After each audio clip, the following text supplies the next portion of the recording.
7 नवंबर बरोज इतवार गुलशन इकबाल के निजी फ्लैट से 3 खवातीन की लाशें मिली और साथ में जो उस घर के सरबरा बिल्कुल ठीक थे और उनके जो बेटे थे वो नींद बेहोशी की हालत में मिले। अच्छा जी, इस वक्त मैं उन फ्लैट्स में मौजूद हूँ और मैं दरख्वास्त करूँगी इब्राहिम से कि ये फ्लैट जो है अपना कैमरा पैन करके दिखाएं। ये दूसरे फ्लोर पे जिसकी खिड़की खुली है ये वो फ्लैट है जहाँ से 3 खवातीन की जो लाशें मिली थी।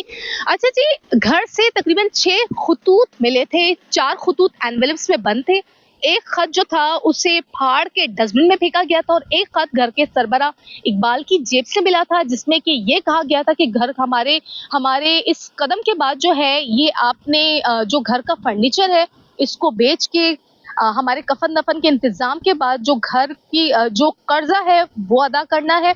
अच्छा, उसमें 2-3 लोगों के नंबर भी उन्होंने मेंशन किए थे। इस वक्त मैं अब्दुल कादिर साहब के साथ मौजूद हूँ जो मरकजी जो है उस खत में जिनका नाम लिखा गया है और जो है ये कहा गया है कि हमारी तमाम इंतजामात इनके हवाले किए जाएं। अच्छा जी, इनसे बात करते हैं। कादिर साहब, ये बताइएगा कि आप इनको कैसे जानते हैं, दूसरा ये है कि इस मामले के हवाले से आप क्या कहेंगे?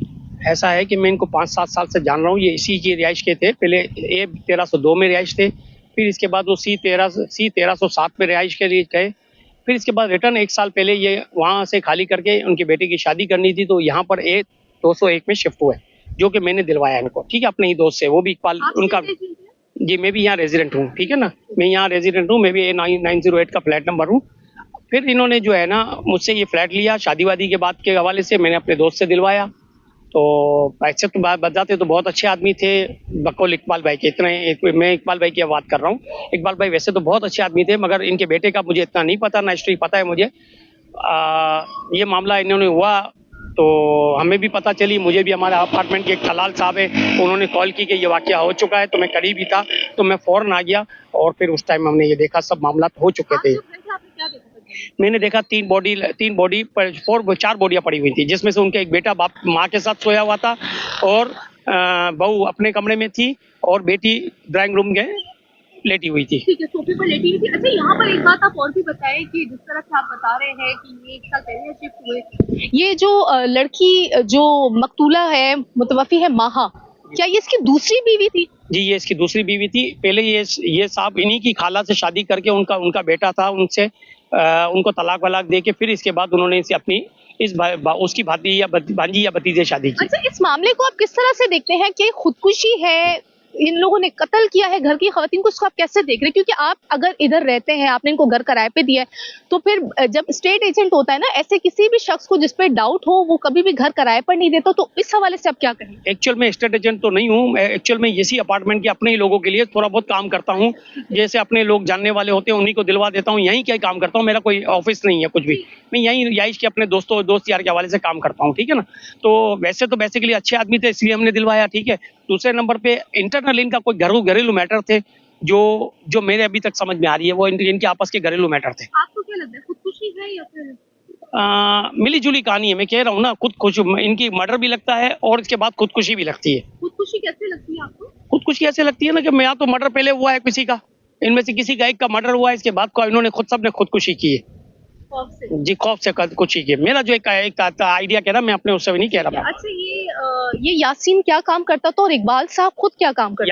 यासीन जो है ना कहीं बाहर प्रॉपर्टी का सुनते थे, उनके बेटे के बाप के मुंह से सुना था कि वो कुछ प्रॉपर्टी का काम करते थे, मगर इकबाल साहब को मैंने कभी काम करते हुए नहीं देखा। वो सिर्फ नमाज के फर्स्ट टाइम के नमाज के पाबंद थे, 5 वक्त के नमाजी थे और फैली सफ में बैठने वाले नमाजी में से थे।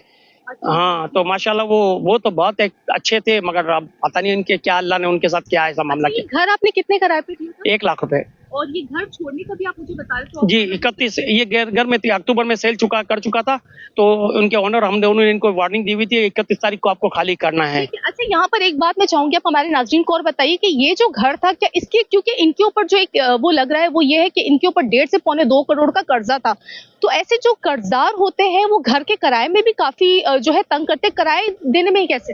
किराया देना अभी तक कोई तंग नहीं किया इन्होंने, और इससे पहले भी 5-6 साल से कभी इनकी हमने कोई शिकायत नहीं सुनी। किराए के मामले में बड़े पंचुअल थे और अच्छे थे। ये अभी 2-3 महीने से जब से इनको वार्निंग दी थी तो उस एडवांस में इन्होंने 3 महीने से देना बंद कर दिया था इन्होंने। तो माशी हालात में अब मैं वही आपसे कह रहा हूँ ना, जहाँ मिली जुली कहानी है, मैं जो समझ सका हूँ अभी तक ना, कि माशी अगर हालात होते तो इनके पास, अभी पुलिस से मुझे जो बयान में बताया कि इनके पास 2 प्लाट भी पड़े हुए थे। अगर वो 2 प्लाट पड़े हुए थे, वो 2-4 का 5 करोड़ रुपए थी। तो अगर वो माशी हालात होते तो वो मेरे हिसाब से माशी हालात मुझे तो ना समझ नहीं आती। अब वो मुझे पता है कि न्यू कराची या कहीं पर है वो ठीक है जी, ये इनका ये कहना है कि 2 प्लॉट उनके पड़े हैं। अगर 1.5 से पौने 2 करोड़ जो हम डे फर्स्ट से पहले दिन से सुनते हुए आ रहे हैं कि इनके ऊपर कर्जा था और कर्जदार की बाकायदा एक लिस्ट भी सिटी 21 पे नशर की गई थी और उसमें बाकायदा कर्जदारों की लिस्ट देखी जा सकती है। अगर के इनके 2 प्लॉट जैसे ये बता रहे हैं कि मौजूद थे, जिसकी कीमत तकरीबन 4 से 5 करोड़ रुपए बताई जा रही है, तो वो प्लॉट बेच के भी जो कर्जा है, कर्जे की रकम अदा की जा सकती थी। जी।